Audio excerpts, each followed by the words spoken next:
한 의사 선생님이 환자들을 돌보면서 당신의 병원을 찾아온 많은 사람들이 무엇인가 잊어버리는 것에 대한 공포를 느끼고 있다는 사실을 발견했습니다. 특히 많은 분들이 설마 치매인가 하는 조바심에 진료를 받으러 오신다고 굉장히 안타까워 하십니다. 그래서 당신이 의사로서 그분에게 몇 가지 검사를 해보면 그 나이에 충분히 생길 수 있는 건망증이라는 거예요. 그래서 건망증입니다 라는 의료적 판단을 내리고 괜찮으니 걱정할 필요가 없습니다. 그렇게 친절하게 설명하면 그제야 환자들이 환한 얼굴로 안심한 표정으로 그렇게 돌아간다는 거예요.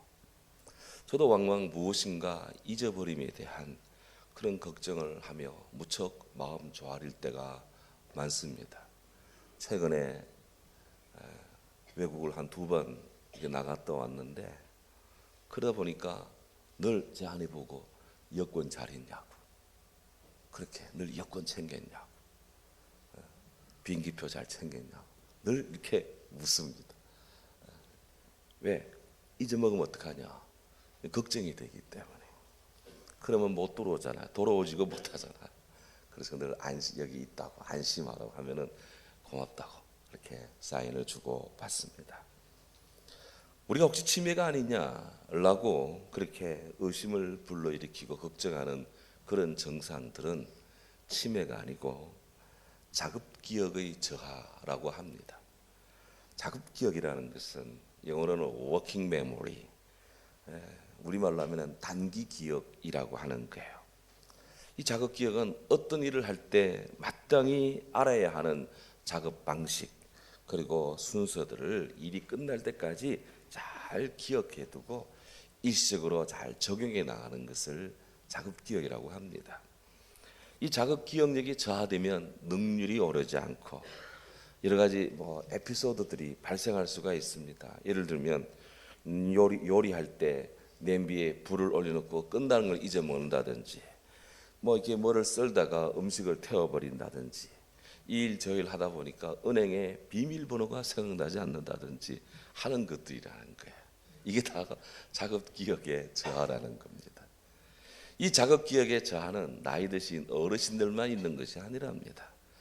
비교적 젊은 세대들도 코로나 3년 기간 외부와 단절된 채 그렇게 혼자 지내며 혼자 스마트폰 보고 혼자 컴퓨터만 보고 하다 보니 뇌가 자극받는 것이 적어져서 감소되어서 깜빡깜빡이 굉장히 늘어났대요. 중요한 소리를 놓친다거나 잊어먹거나 적어야 될 내용을 깜빡깜빡하면서 그렇게 실수가 많아진답니다. 우리 사회의 큰 문제, 전 세계적으로 지금 문제입니다. 그래서 많은 사람들이 기억 저하를 치매인 줄 알고 병원을 찾아가는데 의사 선생님들이 그래요. 지금 적당히 잊어버려도 좋을 나이입니다.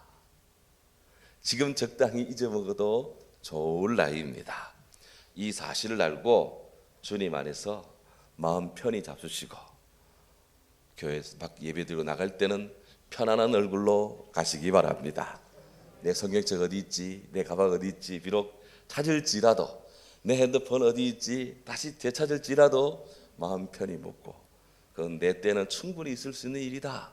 그렇게 생각하고 편안히들 집으로 가셨다가 또 때 되면 교회 와서 예배드리고 기도 시간에 기도하고 하나님을 찬양하며 살 수 있기를 바랍니다. 우리가 다른 것은 다 잊어먹어도 따라합시다.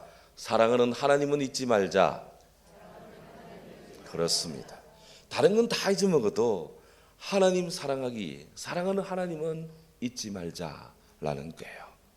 독일 나치 히틀러가 공포의 정치를 하던 그 만행을 피해서 지하에 숨어 지내던 한 이스라엘 유대인이 그가 머물던 지하벽에 이런 글귀를 써 놓았답니다. 나는 하나님께서 분노를 녹이시고 좌절감을 해소하시고 외로운 가슴에 사랑을 채우시고 어린아이들이 머리 위에 남긴 자국을 파도가 씻어버리듯 아픈 상처를 낫게 하는 것을 보았습니다. 하나님은 웅덩이에서 당신의 절망을 끌어내시어 아름다운 세기를 가게 하십니다. 넘을 수 없는 것처럼 보이지만 하나님은 산을 넘게 하시고요, 당신이 참고 기다리기만 하면 하나님께서는 소년을 위대한 어른이 되게 하시고 죄수를 선량한 시민이 되게 하시고 알코올 중독자를 교회의 장로로 변하게 하는 것을 보았습니다. 나는 태양이 빛나지 않을 때도 태양이 있음을, 나는 사랑을 느끼지 못할 때도 사랑이 있음을, 나는 하나님이 침묵을 지키실 때에도 하나님이 계심을 믿습니다. 와우, 위대한 신앙입니다.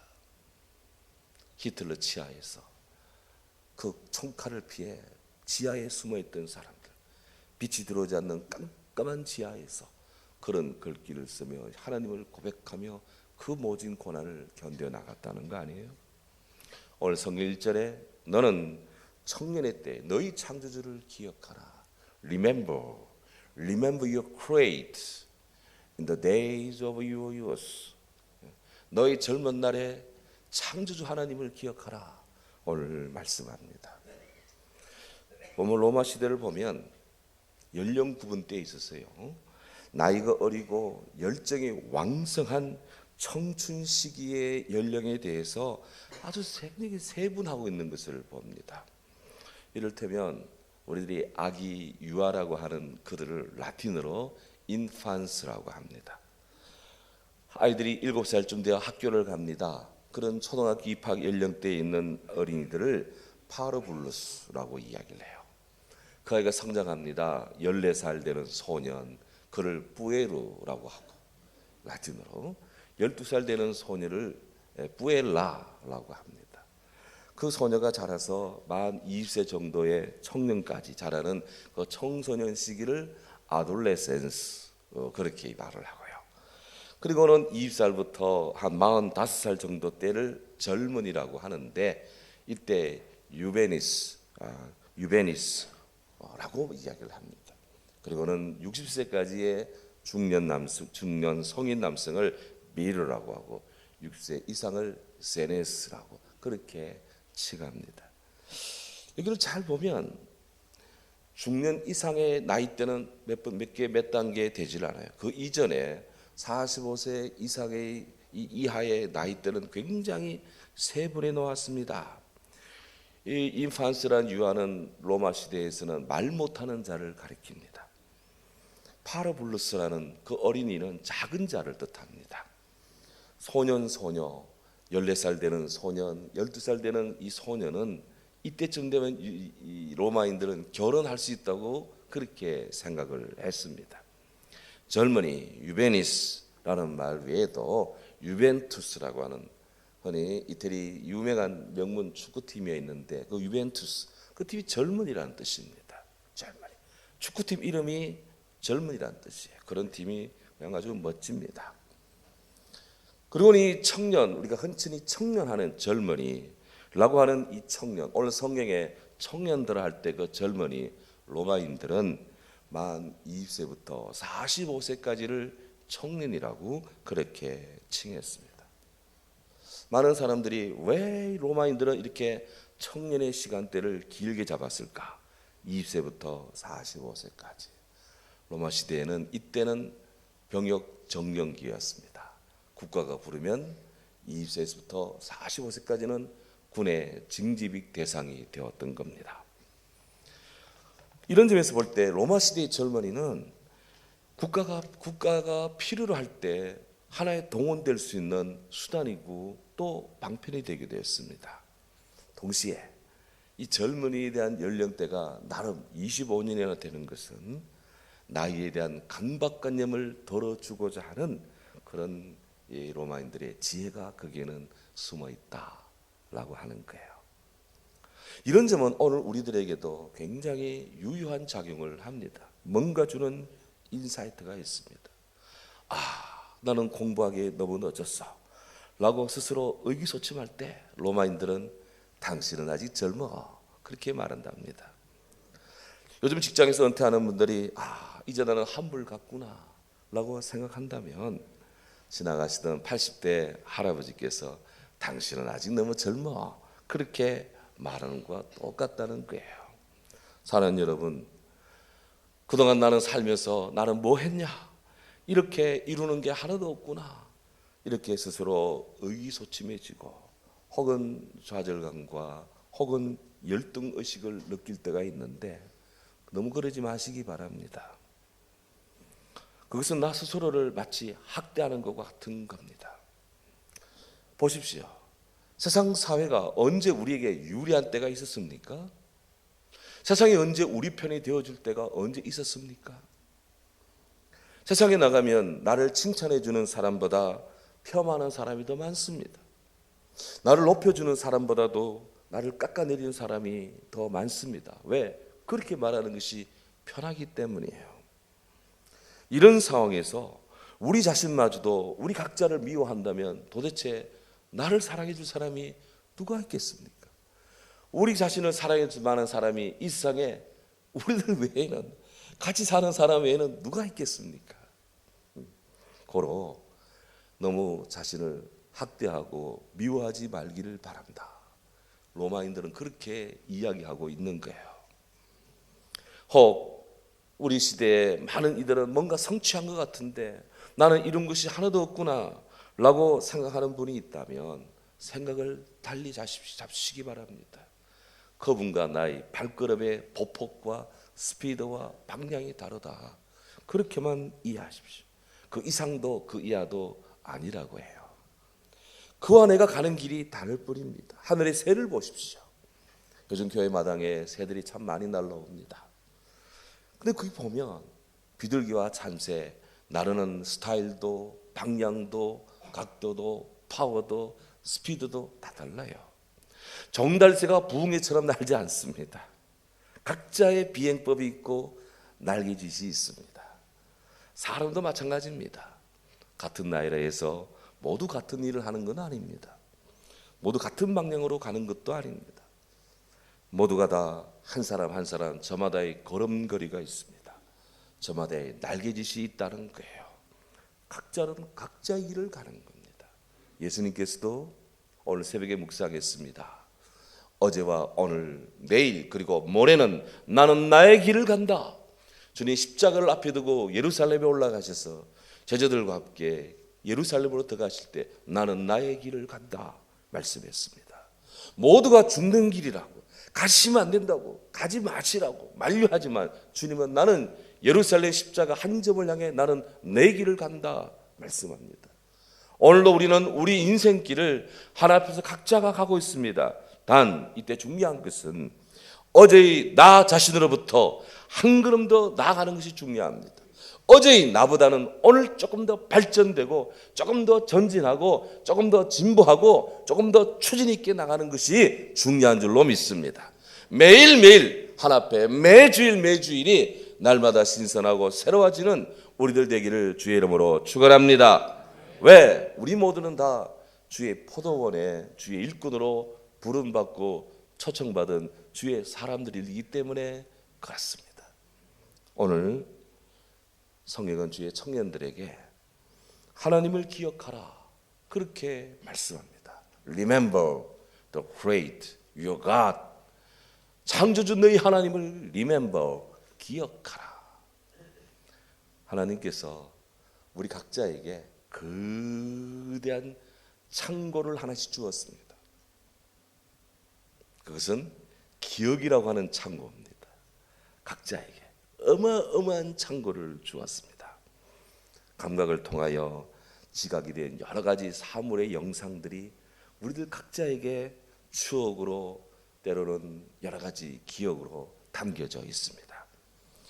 이 기억이라는 창고에 들어가서 뭔가를 내놓으려고 찾을 때는 어떤 거는 빨리 퍼뜩 찾아내는 것도 있고 어떤 거는 한참을 생각해야 찾아낼 수 있는 것도 있고 맨날 며칠을 생각해야 튀어나오는 기억도 있습니다. 어떨 때는 무더기로 기억이 나올 때도 있고 어떨 때는 가물가물할 때도 있습니다. 뭔가 기억한다는 것은 경험했다는 것이고 내게 저장되어 있고 숙적되어 있다는 거예요.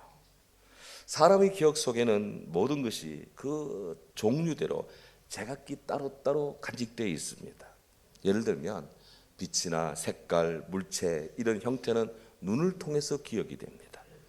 여러 가지 소리는 귀를 통해서 기억이 됩니다. 모든 냄새는 코를 통해서 기억이 됩니다. 모든 맛들은 입을 통해서 기억이 됩니다. 단단하든지 무르든지 차든지 덥든지 거칠든지 매끄럽든지 이런 것들 이런 무겁든지 가볍든지 내 몸 안에 혹은 내 몸 밖에서 이런 기억되고 체험되는 것들은 다 우리 온몸에 퍼져 있는 촉각을 통해서 감각을 통해서 기억이 됩니다. 무수한 창고들을 무수한 기억의 파편들 조각들을 기억이라고 하는 우리 각자의 창고는 다 저장을 하고 있습니다. 이런 면에서 미안합니다. 바보 천치는 없습니다. 다 훌륭한 기억자들이에요.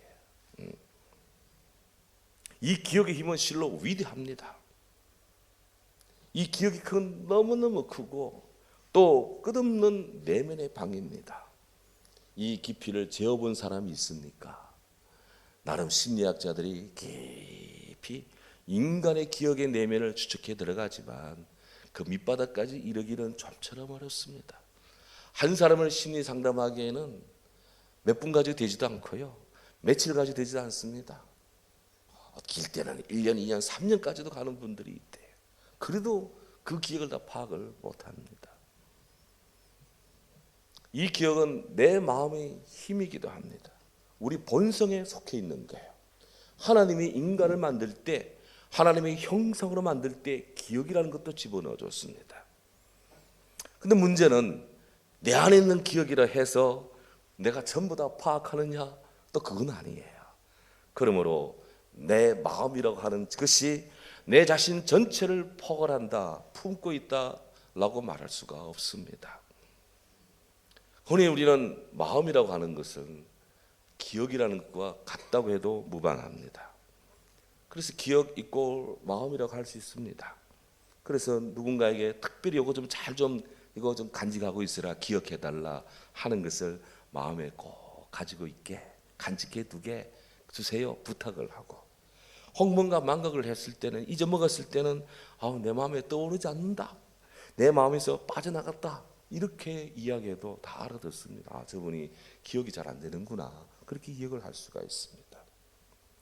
하나님이 사랑하는 어거스틴은 고백록이라고 하는 그의 불멸의 책에서, 고백록 제 10권에서 기억에 대한 논의, 소위 기억론을 논합니다. 제가 여러 사람의 책을 봐봤지만 기억에 대해서 그만큼 많이 논한 사람은 어거스틴을 초월한 분을 잘 보지를 못했어요. 그러니까 그는 그 기억이라는 기억편에서 하나님, 기억을 초월하여 하나님의 은혜를 구하고 있는 것을 봅니다. 이렇습니다. 이런 문장을 좀 인용하면, 감정은 지금 마음이 느끼지 못한다 할지라도 기억되어 간직되어 있는 한 마음 안에 있다 할 수 있습니다. 나는 이 모든 것들 사이를 이리저리 뛰어다니고 날아다니고 그렇게 깊이 투사해 보지만 기억의 끝은 보이질 않습니다. 기억의 힘이 이렇게 크고 또 기억 안에 있는 생명의 힘이 이렇게나 큰가 봅니다. 나의 참 생명의 하나님, 내가 무엇을 해야겠습니까? 나는 기억이라고 하는 일컫는 이 능력을 초월하고자 합니다. 자기 기억을 뛰어넘기를 원한다는 거예요. 나는 이 기억을 초월하여, 내 마음을 초월하여 사랑스러운 빛이신 주님께 이루고 다다르고자 합니다. 이제 나는 내 마음을 통하여 내 위에 계신 주님을 향해 올라갑니다. 나는 기억이라고 일컫는 이 능력을 통하여 초월하여서 주님께 접하고 주님께 연접하고 주님을 붙들 수 있는 곳으로 가기를 원합니다. 왜냐하면 동물들이나 새들은 자기 기억력을 가지고 있습니다. 그 기억력 때문에 그들은 그들의 동굴과 둥지를 찾고 습관을 따라 여러 짓들을 할 수가 있지요. 이 기억력이 없다면 동물들은 길들여지지 않습니다. 그런데 주님은 우리를 네 발 달린 짐승들과 구분하시고 공중에 나는 새들보다 더 지롭게 만드셨습니다. 하나님께 다다르기 위해서는 동물이 가지고 있는 기억을 초월해야 되는 것입니다. 놀라운 사유입니다. 하나님 앞에 이르기 위해서는 나의 생각을 초월해 가야 된다는 거예요. 어떤 분들은 신앙을 자기 생각으로 사는 분들이, 재단하는 분들이 있습니다. 예수님을 오래 믿으면서도 내 생각에는. 신앙은 내 생각을 추구하는 것이 아닙니다. 신앙은 하나님의 뜻을 따르는 것입니다. 믿습니까? 내 기억을 초월해야 되는 거예요. 뛰어넘어야 된다는 말인 것입니다. 그래서 그는 기도합니다. 오 하나님, 내가 당신을 기억하지 않는다면 어떻게 내가 하나님을 찾을 수 있습니까? 그러면서 참다운 행복이란 주님 안에서 주님을 향해 주님 때문에 기뻐하는 것입니다. 참 행복이란 진리 안에서 기뻐하는 것입니다.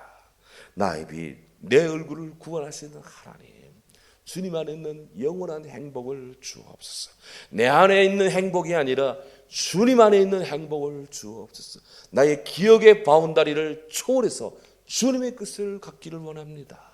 어거스틴이 이렇게 기억하며 하나님을 기억하며 기도했다라는 거예요. 중요한 것, 하나님은 내 마음의 감정에 고착되지 않습니다. 하나님은 우리가 즐거울 때나 슬퍼할 때나 그때 내가 느끼는 감정이 하나님이 아닙니다. 내 감정이 하나님이 아니라는 거예요. 우리가 무엇을 원하거나 두려워할 때의 마음도 하나님이 아닙니다. 내가 공포를 느낀 데에서 하나님이 내게 공포를 주시는 거나 그렇게 생각하면 오산입니다.